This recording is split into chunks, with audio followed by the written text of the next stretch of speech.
चलो सबसे पहले ये बताओ कि कहाँ तक हो गया था।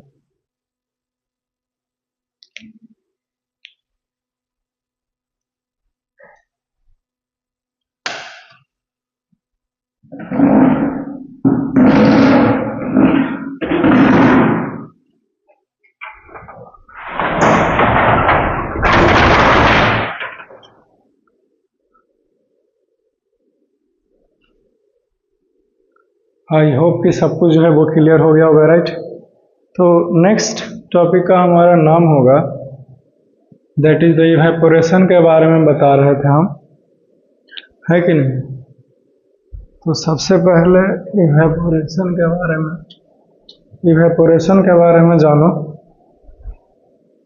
उससे पहले तक लगी तो हमने बता ही लिया था आपको।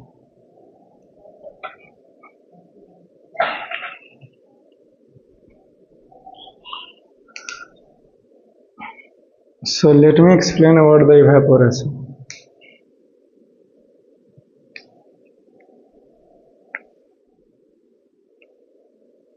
वैसे पिछले क्लासेस में हमने आपको इवेपोरेशन के बारे में बताया था। इवेपोरेशन होता क्या है, राइट। आपको तो जानकारी होगी ही इवेपोरेशन आखिरकार होता क्या है, कहते किसने, इसका डेफिनेशंस क्या होगा, ये सब कुछ बताया हुआ है कि नहीं। लेकिन फिर से हमारा टॉपिक है इवेपोरेशन भाई, तो फिर पढ़ना तो पड़ेगा ही, है कि नहीं। तो आइए जानते हैं किस चीज के बारे में, इवेपोरेशन के बारे में। इन हिंदी भी से वाष्पीकरण,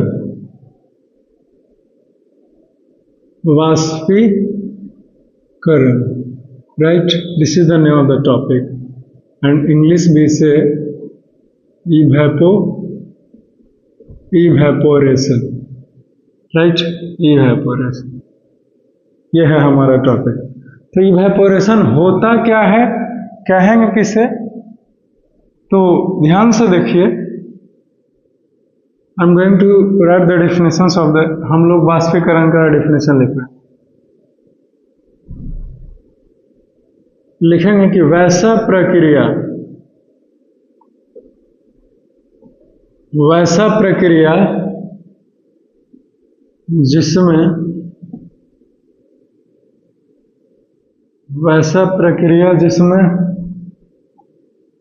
जिसमें क्या बोलते हैं,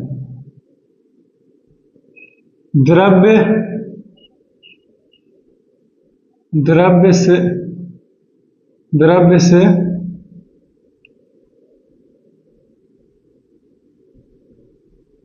से गैस में बदल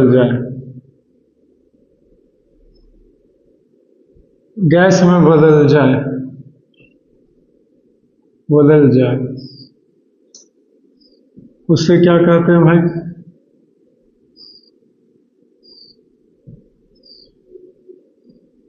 उसे वाष्पीकरण कहते हैं। उसे वाष्पीकरण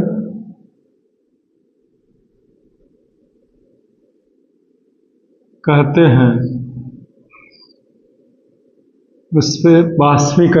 हैं, राइट। तो ऐसा किसी भी तरह का क्या बोलते हो, जो प्रोसेस है हमारा, जो प्रक्रिया है, और यदि हमारा जो द्रव्य है, द्रव्य के रूप में आप कुछ भी ले सकते हैं कि नहीं। जैसे ज़्यादातर द्रव्य के रूप में हम लोग पानी ही इस्तेमाल करते हैं। तो यदि हमारे पास यहाँ पे एग्जाम्पल से आप समझ सकते हो, समझे, एग्जाम्पल से समझने का प्रयास करो। जैसे में हमने लिया है यहाँ पे द्रव्य, ठीक है। तो ये द्रव्य जो है वो किस चीज में बदलेंगे, तो गैस में बदलेंगे।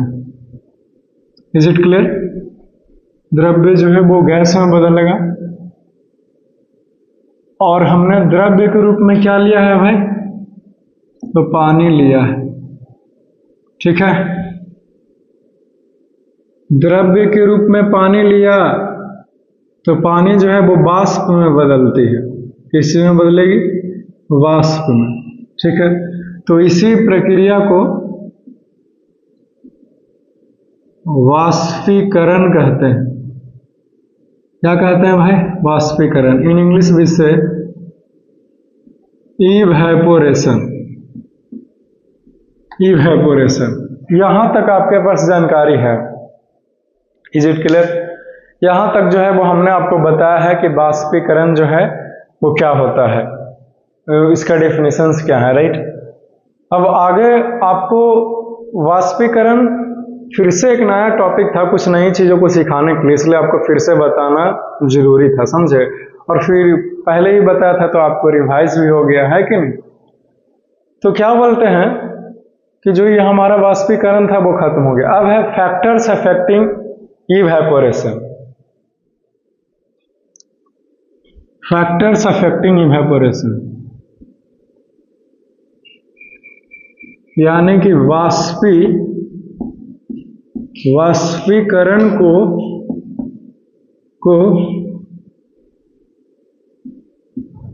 प्रभावित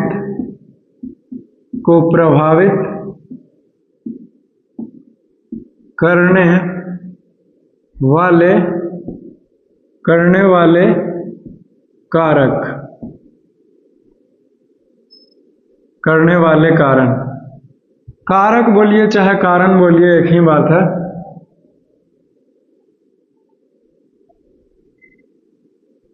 कारक, ठीक है। अगर इंग्लिश में बोलें तो हमारा टॉपिक का नाम है कि factors affecting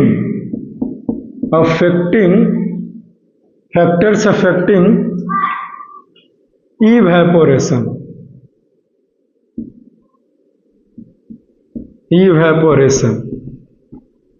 this is the name of the topic. Actually मैं कहना क्या चाहता हूं, हम लोग इस चीज के बारे में जान रहे हैं कि आखिरकार ऐसा क्या है जो वाष्पीकरण को प्रभावित कर सकता है। कुछ तो होगा ना, ऐसी वो कौन सी चीजें हैं जो वाष्पीकरण को क्या करती है, प्रभावित करती है। This is the name of the topic, right. Is it clear? तो कुछ चीजें हैं जो वाष्पीकरण कितना तेजी से होगा या फिर कितना धीरे धीरे होगा, ये है हमारा टॉपिक का नाम, समझे। ऐसा क्या चीजें रहेगी तो वाष्पीकरण जो है वो एकदम जल्दी जल्दी होने लगेगा, एकदम तुरंत से होने लगेगा। और ऐसा क्या चीजें हैं जो अगर क्या बोलते हैं उसको, अगर ये हमें नहीं मिले, वो चीज न रहे तो वाष्पीकरण जो है वो धीरे धीरे होता है। क्या कुछ प्रभावित करता है क्या? जैसे फॉर एग्जाम्पल एक विद्यार्थी का जो रिजल्ट है किसी सब्जेक्ट में कितना बेहतर करेगा कितना खराब करेगा, वो किन बातों पर निर्भर करता है, डिपेंड्स, समझे। तो वो डिपेंड करता है कि उसने कहाँ से शिक्षण लिया है क्या नहीं। और भी डिपेंड करता है कि उसने उस विषय में कितना मेहनत किया है, कितना टाइम स्पेंड किया उस चीज को पढ़ने के लिए। इन सभी चीजों जो है वो उसके रिजल्ट को प्रभावित करते हैं, राइट। ठीक उसी प्रकार से वाष्पीकरण जल्दी जल्दी होगा, यानी कि जो द्रव्य है वो गैस में तुरंत से बदल जाएंगे या फिर समय लगेगा, ये है हमारा टॉपिक का नाम, समझे। तो अगर तुरंत होता है तो वो क्या है कि इसको जल्दी जल्दी होने के लिए प्रेरित करता है, उत्साहित करता है, कुछ तो होगा ना, तो जरूर है। तो यहां पे लिखेंगे कि वाष्पीकरण को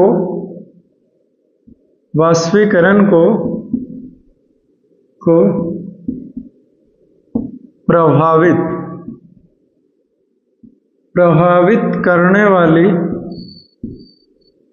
करने वाली क्या है कि निम्नलिखित कारण है, निम्नलिखित कारक है। इज सही है। तो वाष्पीकरण को जो प्रभावित कर सकता है वो क्या है हमारा, वो कुछ निम्नलिखित है। निम्नलिखित चीजों को यहाँ पे हमने लिखा है, समझे। तो ऐसा कौन कौन सा चीज है, तो ऐसे तो बहुत सारे हैं, बहुत सारे तो नहीं कह सकते, लेकिन यहाँ पे कुछ है जो आपको जानना चाहिए, ठीक है। सबसे पहला देखिए, तापमान है। क्या है? तापमान, इन इंग्लिश भी से टेम्परेचर। सबसे पहला टेम्परेचर हो गया, दूसरा है नमी यानी कि ह्यूमिडिटी,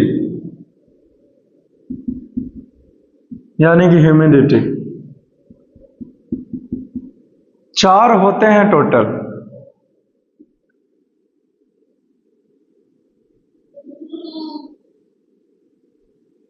क्षेत्र,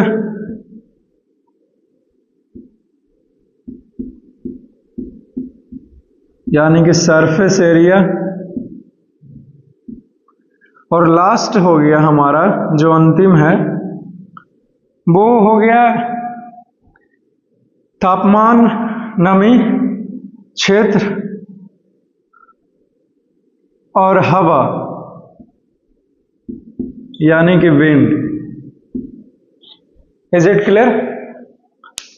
तो क्या बोलते हैं कि यदि हमारा ये चारों चीज, कौन सा चीज जो है वो ज्यादा रहेगा तो बाष्पीकरण की प्रक्रिया तेजी से होगी, और इसमें से कौन सा चीज जो है वो धीरे रहेगा, कम रहेगा, तो बाष्पीकरण की प्रक्रिया भी कम ही होगी। इसे लिखा है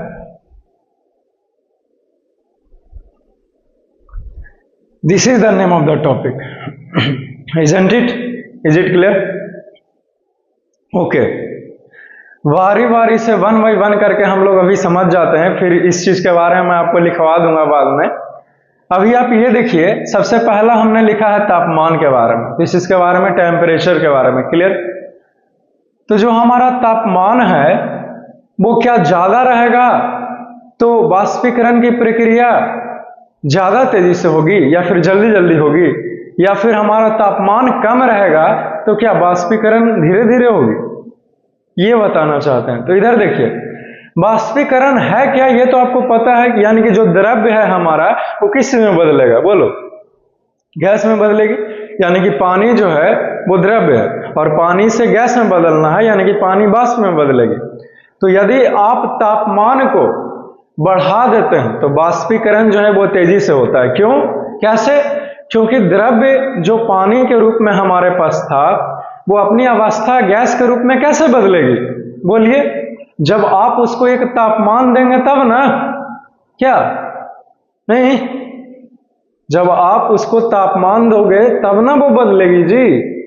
जितना टेम्परेचर पर, जितना तापमान पे वो पानी की अवस्था में है, यदि हम उसके तापमान को बढ़ाएं, गैस स्टोव पे, सिलेंडर पे रख करके, चूल्हे पर रख करके नीचे से फायर करें, आग लगाएं, तो पानी धीरे धीरे खौलेगी, फिर 100 डिग्री सेल्सियस तक जाएगा, उसके बाद उसका तापमान ना बढ़ सकेगा, है कि नहीं? और फिर क्या होगी? फिर वो पानी जो है वो वेपर बन के, यानी कि वाष्प बन के उड़ने लगेगा, इस वायु में समाहित हो जाएगा, है कि नहीं? तो आपने क्या देखा यहां से कि जो बाष्पीकरण को प्रभावित करने वाले जो कारक थे उसमें से पहला किसका हाथ है? ये तापमान का हाथ है, समझे? तो तापमान, यदि आपने तापमान को बढ़ाया तो बाष्पीकरण तुरंत होगी, जल्दी जल्दी होगी। क्लियर? इसका सबूत क्या है? जब भी आपकी मम्मा जो है वो घर में कपड़े को धोती है तो वो, आप एक चीज नोटिस किए होंगे कि वो धोने से पहले इस वातावरण, इस इन्वायरमेंट को वो देखती है कि नहीं, कि आज का मौसम कैसा है, क्या धूप निकली है या फिर धूप नहीं निकला है, और अगर धूप निकला है तो वो कपड़े को धोती है कि नहीं? क्यों? क्योंकि अगर वो अच्छे खासे नॉलेज रखते हैं, ज्ञान रखते हैं, तब तो अच्छी बात है, अगर नहीं भी है तो कोई बात नहीं, अनजाने में ही वो वैज्ञानिक का काम कर रही होती है कि नहीं? वो सबसे पहले बोलेगी कि जाओ बेटा देख के आओ कि धूप निकला है कि नहीं, अगर निकला है तो कपड़े धोएंगे, अगर नहीं निकला है तो नहीं धोएंगे। क्यों? क्योंकि जिस दिन धूप होगा उस दिन तापमान ज्यादा होगा, और जिस दिन तापमान ज्यादा होगा गीले कपड़े जो पसारे गए हैं छत पे पानी से भिगोकर वो जल्दी जल्दी सूखेगा, है कि नहीं? क्यों? क्योंकि जो रेट ऑफ इवेपोरेशन है, बाष्पीकरण की जो प्रक्रिया है वो तेजी से होने लगा ना, इसीलिए जब धूप निकली हुई रहती है तो आपकी मम्मा आपके कपड़े धो करके छत पे पसारते हैं, नहीं तो ऐसा नहीं करते। समझ रहे हो बात को? चलो क्लियर है। आई होप कि आपको बहुत अच्छे से समझ में आ गया कि तापमान, यदि ज्यादा रहेगा तो बाष्पीकरण की प्रक्रिया जो है वो जल्दी होगी, तेजी से होगी और तुरंत होगी। इसमें किसी को दिक्कत है, कुछ पूछना है? मुझे तो नहीं लगता कि कुछ पूछना भी होगा आपको, है कि नहीं? चलिए, तापमान खत्म हो गया। एक नहीं, ऐसी सैकड़ों बीसियों एग्जाम्पल्स मैं दे सकता हूं इसी तापमान के ऊपर चर्चा करते हुए, है कि नहीं? दूसरा देखिए, नमी। सबसे पहले आप नमी को समझो, ह्यूमिडिटी को, कि नमी है क्या। नमी को आप नम्रता भी बोल सकते हैं, लेकिन नम्रता जो है वो यहाँ पे किसी लड़की का नाम नहीं है, नाम भी होता है, तो आप शॉर्ट में इसको नमी भी बोल सकते हैं। ये जो नमी है हमारा, वो है क्या, इसे समझे कैसे? बहुत सारे लड़कों को कंफ्यूजन होता है, नमी समझ ही में नहीं आता। तो देखिए, किसी भी चीज में पानी की मात्रा को नमी बोलते हैं, लेकिन जो हम लोग यहाँ इस्तेमाल करेंगे वो हवा के लिए इस्तेमाल करेंगे। Is it clear? जैसे फॉर एग्जाम्पल से समझिए, जैसे में ये गर्मी के दिन हो या फिर ठंडा के दिन हो, हवाएं जब बहते रहती है, ठीक है, तो उस हवा में जो पानी है, वाटर ड्रॉपलेट्स, यानी कि जो पानी के छोटे छोटे बूंदे हैं, वो अगर उपस्थित है तो हम लोग कहेंगे कि नमी है, और यदि हवा में पानी की मात्रा ना के बराबर है तो कहेंगे कि नमी नहीं है। नहीं समझ में आया तो फिर से बोलता हूं, दूसरी तरह से बोल करके समझाता हूं, फिर से समझिए, है कि नहीं? जैसे देखिए, ठंडे के मौसम में क्या होता है कि जैसे नहीं बोलते हो कि हवा चल रहा है तो शीतलहरी चल रहा है, उसमें क्या होता है? या फिर कूलर, यदि आपने कूलर के सामने बैठे होंगे तो आपने नोटिस किया है कि वो कूलर जो है वो हवा आपको देने के साथ साथ वो आपके ऊपर पानी के छींटे भी फैलाती है। हवा देने के साथ साथ पानी के छींटे फैलाती है ना जी, यानी कि एयर में, हवा में पानी की मात्रा है, और अगर हवा में पानी की मात्रा है तो इसका मतलब है कि नमी है। हवा में पानी की मात्रा है तो हवा में नमी उपस्थित है, और जितना ज्यादा है तो उतना ज्यादा नमी है। Is it clear? और देखो, ठंडी के मौसम में क्या होता है कि जब आप बाहर निकलते हो, सुबह के 9 बज रहा होता है, 10 बज रहा होता है, 11 बज रहे होते हैं, फिर भी एकदम पूरा कुहासा छाया हुआ रहता है कि नहीं? तो आप निकलते हो तो आपके जो कपड़े हैं वो हल्का हल्का, मतलब गीले गीले महसूस होने लगते हैं। क्यों? क्योंकि जो कुहा लगा हुआ था, कोहरा फैला हुआ था, उसमें जो वाटर ड्रॉपलेट्स थे, पानी की जो छोटी छोटी बूंदें थी, वो आपके शरीर को टच करके भिगो न दिया आपको, है कि नहीं? इसीलिए हम लोग बोल सकते हैं कि ठंडी के मौसम में जो है वो पानी में नमी की मात्रा ज्यादा है, ह्यूमिडिटी ज्यादा है। नमी समझ में आ गया ना? लेकिन यहीं अगर गर्मी का मौसम रहे तो हवा जो है वो सूखा सूखा चलता है, यानी कि हवा में पानी की मात्रा बहुत कमी होती है कि नहीं? समझे? तो आपको पता चला कि जो नमी है वो बाष्पीकरण को कैसे प्रभावित करेगा। तो देखिए, जब हवा में पानी की मात्रा ज्यादा होगी तो हमारे कपड़े जो छत पे पसारे हैं वो ना के बराबर सूखेगा, या फिर बहुत ही देरी से सूखेगा, है कि नहीं? लेकिन जब हवा में नमी की मात्रा, यानी कि हवा में पानी की मात्रा कम है, तो कपड़े जो हैं वो तुरंत सूखेंगे। क्यों? क्योंकि जो बाष्पीकरण की प्रक्रिया है वो तुरंत होगा।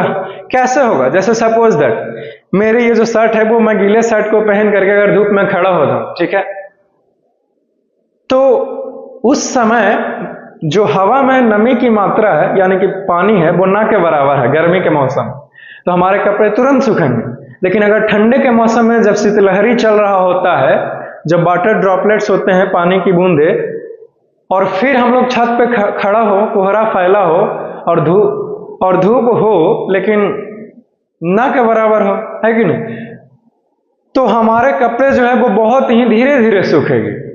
क्यों? क्योंकि एक तरफ से बाष्पीकरण हो रहा होता है, लेकिन फिर दूसरे तरफ से जो पानी की बूंदे आकर के हमारे कपड़े पे चिपक भी रही होती है। तो आपको पता चला कि अगर पानी में अगर नमी की मात्रा मौजूद है हवा में, तो बाष्पीकरण की जो प्रक्रिया है वो क्या है कि धीरे धीरे होगा। Is it clear? लेकिन यदि नमी की मात्रा क्या है कि कम है, यानी कि पानी की बूंदे कम है हवा में, तो हम लोग हमारे कपड़े जो हैं वो जल्दी जल्दी सूखेंगे, है कि नहीं? तो ये नमी जो है वो खत्म हो गया, और तापमान तो बता ही दिए। अब देखिए क्षेत्र, यानी कि सरफेस एरिया, सतह की क्षेत्र, हिंदी में अगर बोलें तो सतह का क्षेत्र, या फिर क्षेत्र भी बोलें तो भी आपको पता चलता है कि हम लोग किस चीज के बारे में बातें कर रहे हैं, है कि नहीं। मैथ्स तो पढ़े ही होंगे, नहीं पढ़े, एरियाज तो समझते ही होंगे। चलिए, आप लोग उतने ही मासूम नहीं है कि एक एक चीज को तोड़ करके बताऊं। क्लियर। तो देखिए, मैं एक छोटा सा एग्जांपल लेता हूं, आप इससे आसानी से समझिएगा, जैसे मैं समझू।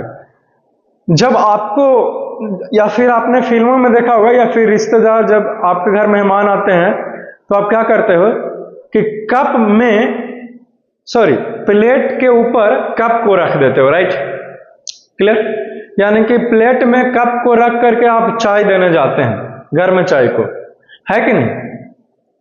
तो वो मेहमान आपके क्या करते हैं कि उस कप से चाय को प्लेट में ढार लेते हैं, समझे, और उससे चाय को पीते हैं। ऐसा क्यों करते हैं बोलिए। ऐसा इसलिए क्योंकि कप में जो है वो चाय ठंडा होने में ज्यादा टाइम लगता है, ज्यादा समय लगता है। अब कोई लड़का पूछा है कि ऐसा क्यों, क्षेत्र है उसका आंसर। लेकिन जो कप से आपने चाय को प्लेट में ढारा, तो अब जो है वो चाय जो है वो तुरंत ठंडा होगी, यानी कि तेजी से ठंडा होगी। कैसे? क्योंकि वो आपने उसका एरिया बढ़ा ना दिया जी, क्षेत्र को बढ़ा ना दिए, तो बाष्पीकरण की प्रक्रिया जो है वो बढ़ जाएगी, समझे। अब कोई कहेगा कि कैसे, यानी कि हमने इधर देखो, फिगर से समझो तो फिर, जैसे ये हमारा क्या है, ये है हमारा कप है, ठीक है, इसमें आपने चाय को रखा है, ठीक है। और नीचे जब आप मेहमानों को चाय देते हो मेहमान नवाजी करने के लिए, तो इस प्रकार से ऐसे कप में लेके जाते हैं इस चाय को, इसके अंदर चाय है, ठीक है। ये हमारा प्लेट हो गया, ठीक है, और ये हमारा कंटेनर है, this is the cup, right, ये कप है हमारा, समझे। तो जब आपने इस कप से चाय को प्लेट में ढार दिया, ठीक है, तब इधर देखिए,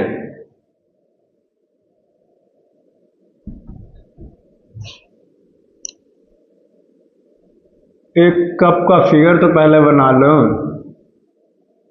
कुछ इस प्रकार से। अब आपने क्या किया है, इसमें चाय को रख दिया, इजंट इट। तब देखिए क्या होगा, अब जैसे ही आपने कप से चाय को प्लेट में ढारा, बाष्पीकरण की प्रक्रिया जो है वो तेजी से हो गई। अब कोई लड़का पूछा कि आप ऐसा क्यों बोल रहे हैं। ऐसा इसलिए क्योंकि यहाँ पे क्षेत्र बढ़ गया, क्षेत्र। अब फिर पूछेगा कि क्षेत्र बढ़ गया तो बाष्पीकरण कैसे तेजी से हो रहा है। तो समझो, जब इस कप में रखा हुआ था चाय, तो उसका जो मुंह था जिससे आप चाय को निकाल सकते थे, वो इतना छोटा था, तो जो बाष्पीकरण हो रही थी वो इतने छोटे से एरिया से हो रही थी। लेकिन जब आपने चाय को निकाल करके इस कप से प्लेट में रख दिया, तो इसका मुंह देखो, इसका क्षेत्र देखो, ज्यादा है, तो बाष्पीकरण जो है वो यहां से भी होने लगेगी, और यहां से भी होगी, यहां से भी होगी, यहां से भी होगी, और यहां से भी होगी। और इस प्रकार से ओवरऑल बातें करें तो कुल मिलाकर के ये है कि जो प्लेट में रखा हुआ चाय जो है वो तेजी से बाष्पीकरण होगा, और चाय जो है वो जल्दी ठंडा होगा। इसीलिए कप से निकाल करके चाय को प्लेट में रखा जाता है, समझे। क्लियर हो गया। तो क्षेत्र जो है वो आपको बाष्पीकरण की प्रक्रिया को प्रभावित करती है, और किस तरीके से और किस तरह से प्रभावित करता है हमने आपको डिटेल में बता दिया। किसी को दिक्कत है, तकलीफ है? नहीं, आगे चलें तो फिर ओके, लेट अस सी। अब हवा देखिए, हवा भी बाष्पीकरण की प्रक्रिया को प्रभावित करती है। यानी कि यदि हवा की गति तेज रही, हवा यानी कि तेजी से बहने लगी, तो बाष्पीकरण की जो प्रक्रिया है वो तेजी से होगी, जल्दी जल्दी होगा, तुरंत होगा, है कि नहीं। लेकिन अगर जब आपने कपड़े को धो करके छत पे पसारे हों और हवा ना के बराबर चल रहे हों, तो आपके कपड़े जो है वो धीरे धीरे सूखते हैं, है कि नहीं। अब कोई कहा है कि ऐसा क्यों, ऐसा किस लिए, इसके पीछे का एक्सप्लेनेशन क्या है? बहुत ही आसान है। देखिए, जब कपड़े गीले पसारे गए थे ऊपर रेलिंग्स के ऊपर, छत के वॉल्स के ऊपर, तो बाष्पीकरण जो हो रही थी सूर्य के प्रकाश में वो तो हो ही रही थी। लेकिन जब हवाएं तेजी से चली तो उस वाष्प को तेजी से उड़ा करके लेके गया है कि नहीं? एकदम तुरंत से एक जगह से दूसरे जगह पे लेके चला गया। क्यों? क्योंकि हवा था ना वहां पे लेके जाने के लिए। लेकिन जब हवा नहीं चल रही होती तो वाष्पीकरण जो है वो धीरे से हो रहा था। कैसे? क्योंकि फिर उस वाष्प को ले जाने वाला कोई नहीं ना था। लेकिन जब तेजी से हवा चली तो ले जाने वाला कोई है। तो जितना जल्दी जल्दी लेके जाएगा उतना ही तेजी से आप जो हमारे कपड़े हैं वो क्या होते हैं कि सूखते हैं, ड्राई होते हैं छत के ऊपर। समझे? Is it clear? तो हवा, विंड की गति जो है वो ज्यादा तेज रहेगी तो किस तरह से हमारे जो वाष्पीकरण की प्रक्रिया है वो तेजी से होगा, यानी कि जल्दी जल्दी होगा, यानी कि तुरंत से होगा। आपको समझ में आ गया? और यदि हवा धीरे रहे या फिर ना के बराबर चले, समझे, तो हमारा वाष्पीकरण की प्रक्रिया धीरे धीरे होगी लेकिन धीरे धीरे होगी। समझे? जैसे फॉर एग्जांपल आप लोग पढ़ने के लिए क्या करते हैं? एक स्टूडेंट्स पढ़ने के लिए क्या कुछ नहीं करता, अपना घर परिवार सब कुछ छोड़ करके बाहर तक जाता है हायर एजुकेशन के लिए, है कि नहीं? आप सेल्फ स्टडी करके भी बहुत कुछ पढ़ सकते थे, लेकिन फिर भी आपने एक टीचर को, एक प्रोफेसर को चुना। ऐसा क्यों किए? ताकि आप अच्छे से समझ सके, चीजों को तुरंत सीख सके, है कि नहीं? तो वैसे ही यहां पे भी ये चारों वैसे ही प्रभावित कर रहा है। समझे? Is it clear? क्लियर है। आई होप कि आपको जो है वो डिटेल में समझ में आया होगा। तो इसको जो है वो एक बार देख लो, और अगर कुछ भी डाउट रह जाता है फिर भी तो हमसे पूछ लेगा।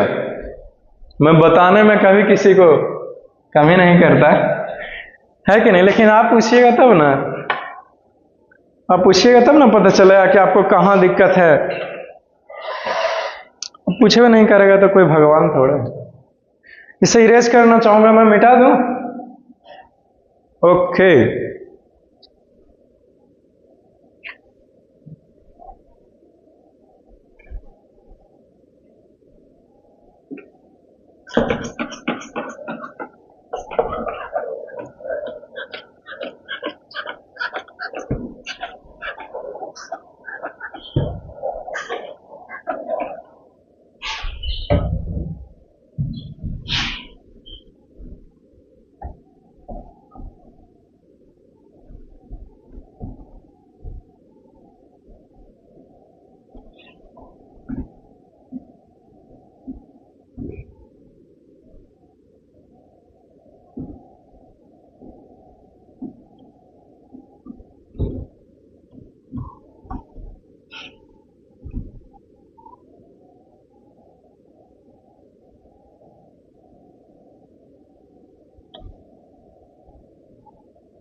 अब देखिए, अब जो कुछ भी हमने आपको बताया है 1 बाय 1 करके जो है वो उसको हम लोग समझ लेंगे। ठीक है? कि तापमान जो है वो वाष्पीकरण को कैसे प्रभावित करता है, फिर नमी जो है वो वाष्पीकरण को कैसे प्रभावित करते हैं, फिर क्षेत्र वाष्पीकरण को कैसे प्रभावित करता है, फिर उसके बाद हमने आपको बताया हवा जो है वो कैसे वाष्पीकरण को प्रभावित करता है। क्लियर? तो 1 बाय 1 करके सबको हम लोग देखते हैं। लेट अस सी। सबसे पहले हवा, राइट?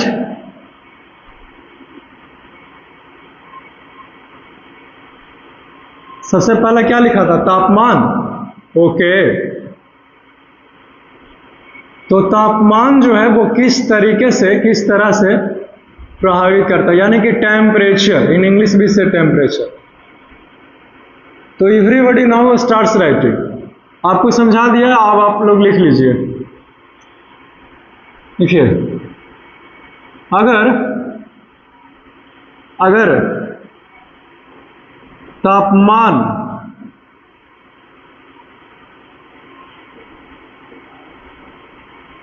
ज्यादा होगा होगा होगा तो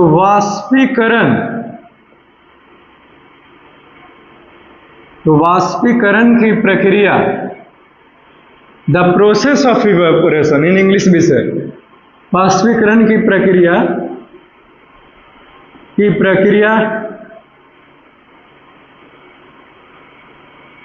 तेजी से होगी। क्या होगी जी?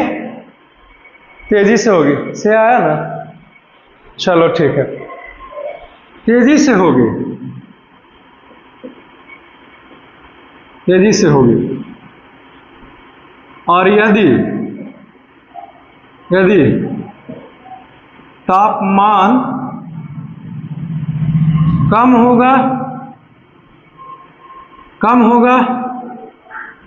होगा तो क्या है? तो वाष्पीकरण की प्रक्रिया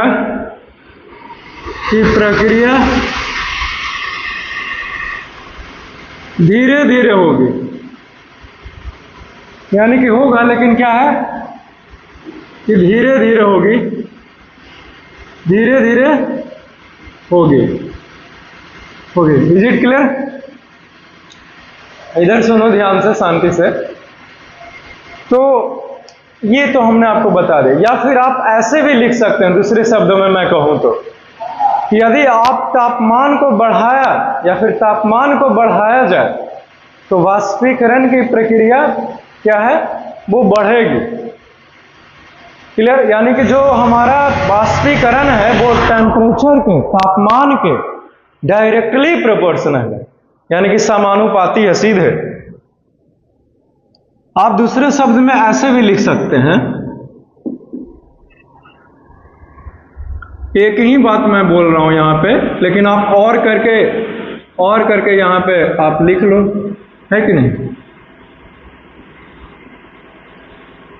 अगर तापमान बढ़ाया जाए, यानी कि ऑन इंक्रीजिंग टेम्परेचर बढ़ाया जाए,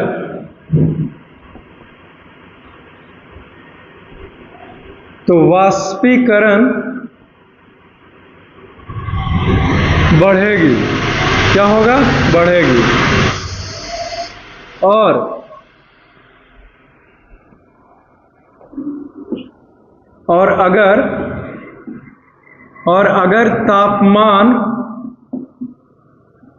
और अगर तापमान घटाया जाए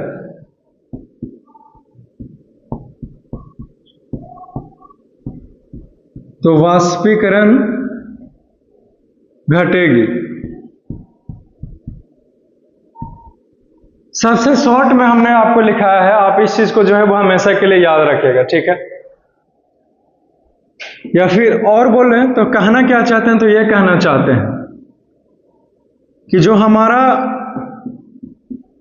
वाष्पीकरण है वो डायरेक्टली प्रोपोर्शनल है, यानी कि समानुपाती है। किसके? तो तापमान के।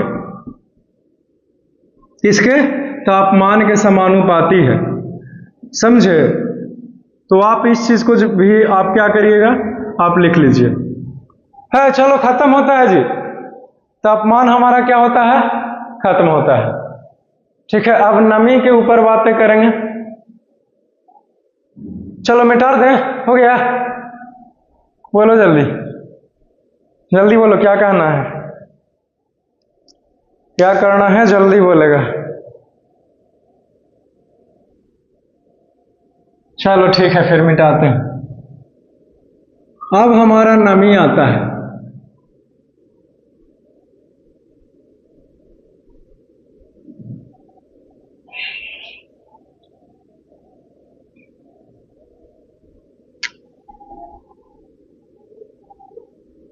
दूसरा में नमी लिखेगा।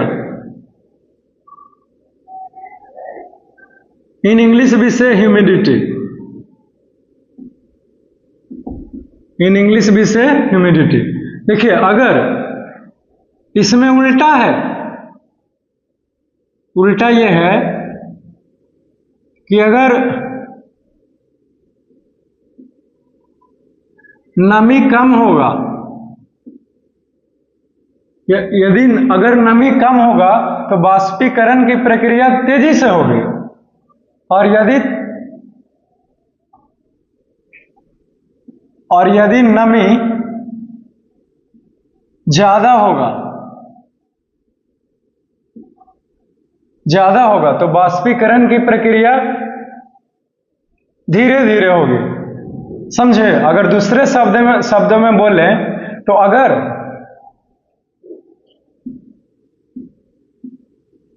अगर नमी बढ़ाया जाए तो बाष्पीकरण घटेगी। ठीक है, कंफ्यूज ना हो जाना भाई। बाष्पीकरण घटेगी। अगर नमी कम होगा तो बाष्पीकरण की प्रक्रिया तेजी से होगी। नमी को बढ़ाया जाए, बाष्पीकरण घटेगी। और अगर नमी घटाया जाए,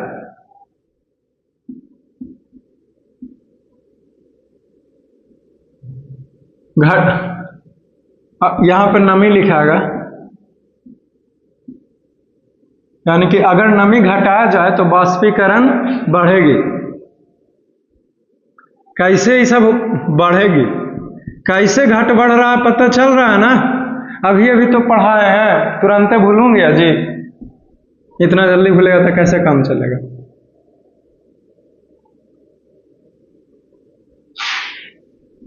व्युत्क्रमानुपाती होती है किसका? नमी के। क्लियर है। ये हमने कहां से लिखा? तो हमने यहीं से लिखा है। ठीक है, किताब में ऐसा नहीं दिया हुआ होगा, लेकिन हमने अपने मन से आपको लिख करके समझाने का प्रयास किया है कि आप इस चीज को भूल जाते हो तो आप इस चीज को याद रखोगे ना, तो आपसे एग्जाम में लिखा जाएंगे। समझे? तो नमी भी हमारा खत्म होता है, तो इसको आप लोग लिख लो, फिर मैं मिटा करके आगे बढ़ता हूं।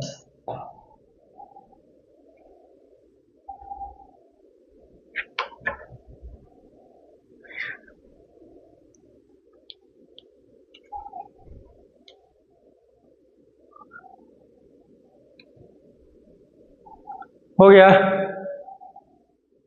इतना धीरे धीरे लिखता है जी, हॉर्लिक्स दूध खा के आएगा सुबह सुबह।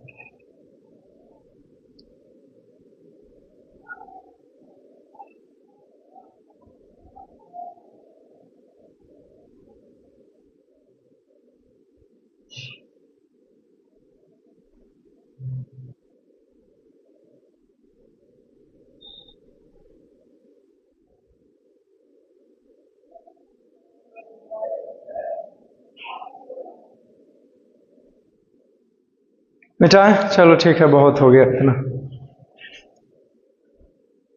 तुरंत लिखा है कि नहीं मिटाना क्यों है? फिर से तो हमें इस्तेमाल करना ही। ओके, बोलो तीसरा क्या था? हमारा क्षेत्र था।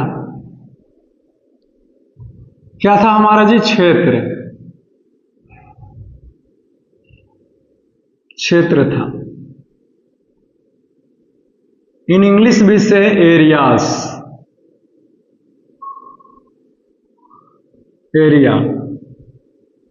तो एरिया देखिए कैसे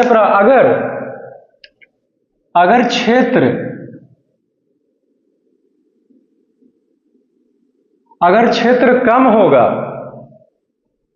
तो बाष्पीकरण की प्रक्रिया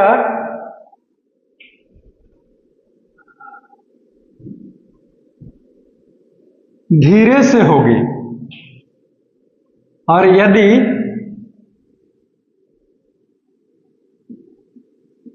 यदि क्षेत्र ज्यादा होगा तो बाष्पीकरण की प्रक्रिया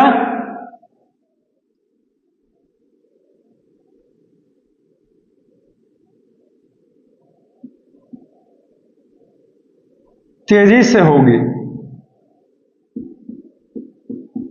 होगी। दूसरे शब्द में बोलें तो अगर क्षेत्र बढ़ाया, क्या किया? तो क्षेत्र बढ़ाया जाए तो बाष्पीकरण बढ़ेगी।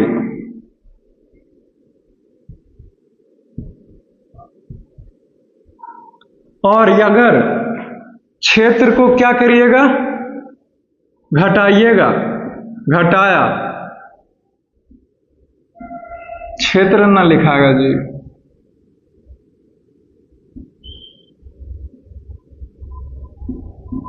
और अगर क्षेत्र को घटाया जाए तो वाष्पीकरण क्या होगा, घटेगी।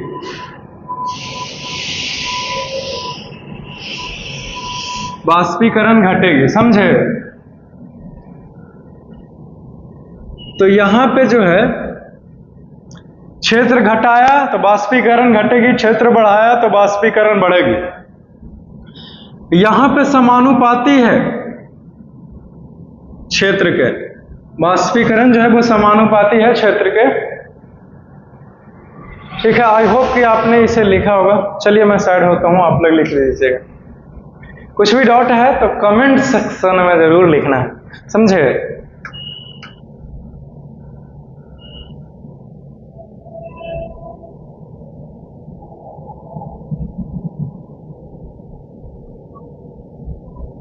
चलो हो गया, मिटा दें, बोलो जल्दी, अरे बोलो जल्दी जी, क्या कहता है।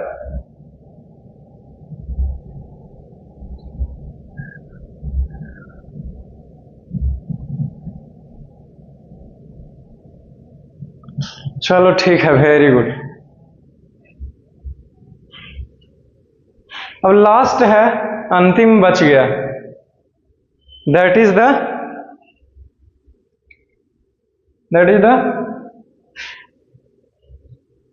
तापमान हो गया, नमी हो गया, क्षेत्र हो गया, हवा बच गया नहीं। आओ चलो देखते हैं। ऐसे तो आप लोग देख चुके हैं, बहुत पहले लिखा देते हैं कि नहीं। हवा, हवा का क्या कहना है, विंड, ये किस तरीके से प्रभावित करती है। तो देखिए, अगर क्षेत्र कम होगा, क्षेत्र कहां से आ गया, हवा ना, अगर हवा कम होगा तो वाष्पीकरण की प्रक्रिया धीरे से होगी। हवा कम होने का मतलब है कि हवा कितना तेजी से चल रहा है या फिर कितना धीरे से चल रहा है, मेरे ये कहने का मतलब है, समझे। तो हवा अगर कम होगा तो वाष्पीकरण की प्रक्रिया धीरे से होगी, और यदि हवा ज्यादा होगा यानी कि हवा तेजी से चल रहा होगा तो वाष्पीकरण की प्रक्रिया तेजी से होगी। क्लियर। यहां पे देखिए, अगर हवा को बढ़ाया जाए यानी कि हवा को और तेजी से चलाया जाए, या फिर हवा जब तेजी से चल रही होगी तब क्या होगा वो देखना। अगर हवा बढ़ाया जाए तो वाष्पीकरण बढ़ेगी, और अगर यहां पे हवा लिखा है, और अगर हवा घटाया जाए तो वाष्पीकरण घटेगी। तो यहां पे वाष्पीकरण जो है वो समानुपाती है किसके, हवा का। ठीक है ना। जल्दी जल्दी आपको लिखा दिया ना हाई स्पीड से, कहीं तुम भी ऐसे ही तो नहीं ना कर रहे हो, मिटार करके हम ऐसे कर लेते हो। अलग से लिखते हो ना हेडिंग बना करके, अलग से लिखना है। मेरे जैसे जब हो जाएगा तो आप भी ऐसे कीजिएगा। अभी आपको हर एक चीज है वो लिखना है डिटेल में, समझे, 1 बाय 1 करके। क्लियर। तो सब कुछ बदला, लेकिन ये नंबरिंग नहीं ध्यान रख दिए। अरे आप लोग बोलते भी नहीं ना। चलिए चौथा जो है वो खत्म होता है, समझे। तो सब कुछ खत्म हो गया। ठीक है। तो आज के क्लास में जो कुछ भी पढ़ा है, इसमें से किसी को भी कुछ भी पूछना है तो अभी बोलेगा भाई। आज की क्लास में जो कुछ भी पढ़ा है, किसी को कुछ पूछना है तो बोलेगा, और नहीं तो फिर अगले क्लास में मिलेंगे या फिर नेक्स्ट टॉपिक में मुलाकात करेंगे, है कि नहीं। तो अब आगे का जो टॉपिक है कि वाष्पीकरण के कारण या फिर वाष्पीकरण के चलते हम लोग ठंडा कैसे महसूस करते हैं, ये है हमारा टॉपिक करना। तो इस चीज को जो है वो हम लोग अगले क्लास में कवर करेंगे। फिर वाष्पीकरण के कारण हम लोगों को कैसे ठंडा होता है, ठंडा महसूस करते हैं, ये आपको जानना है। ठीक है। यानी कि cooling caused due to evaporation, यानी कि वाष्पीकरण के कारण ठंडा महसूस करना, ये हमारा टॉपिक, ठीक है ना। तो कैसे होगा, तो गुप्त ऊष्मा जो पढ़ाया है वहीं आपको जो है वो ये आंसर देगा कि कैसे महसूस करते हैं। फिर उसी में आपको जानना है कि मटके का पानी ठंडा कैसे रहता है, कॉटन के क्लॉथ क्यों पहनेंगे, पेट्रोल या फिर क्या बोलते हैं ईथर या फिर स्पिरिट को गिराया जाए अपने स्किन पे, नरम मुलायम स्किन पे, तो हम लोग जो है वो ठंडा ठंडा कैसे महसूस करते हैं। ये सब कुछ जानने के बाद फिर आपको कुछ और बताएंगे, जैसे मैटर का 3 पदार्थ जो है वो 3 अवस्था में रह सकता है, ठीक है। मैटर जो है वो 3 स्टेजेस में वो एग्जिस्ट करते हैं, रहते हैं। आपको बताया ठोस, द्रव्य और गैस, लेकिन 2 और स्टेट है, उसको अंतिम में जानना था, दैट इज द प्लाज्मा और BEC यानी कि बोस-आइंस्टीन कंडेंसेट। तो प्लाज्मा और बोस-आइंस्टीन कंडेंसेट जो है वो आपको बताएंगे, ठीक है, समझे। जब हाई टेम्परेचर ये सब पर कीजिएगा ना तो प्लाज्मा हमें मिलती है। ज्यादा कुछ तो नहीं जानना, 9th के सिलेबस से बाहर है वो हमारा प्लाज्मा।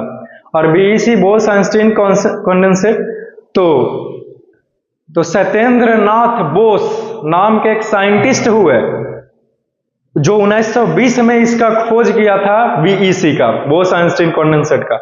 ये पदार्थ के 5वां अवस्था है BEC, समझे। और चौथा है प्लाज्मा, और तीसरा है गैस, और दूसरा है द्रव्य, और पहला है ठोस। तो कोई लड़का ही ना पूछा कि प्लाज्मा को हिंदी में क्या बोलेंगे सर, प्लाज्मा को हिंदी में प्लाज्मा ही बोलते हैं। और बोस-आइंस्टीन कंडेंसेट जो पदार्थ का 5वां अवस्था है उसको भी हिंदी में बोस-आइंस्टीन कंडेंसेट ही बोलते हैं। नहीं जानते हैं तो अभी से भी जानिए, कुछ नहीं बिगड़ा है, क्योंकि अभी तो आप 9th में ही हो, ठीक है। फिर क्या ही बात करें आगे। See you soon in the next class, love you all, take care, have a nice day, enjoy your day.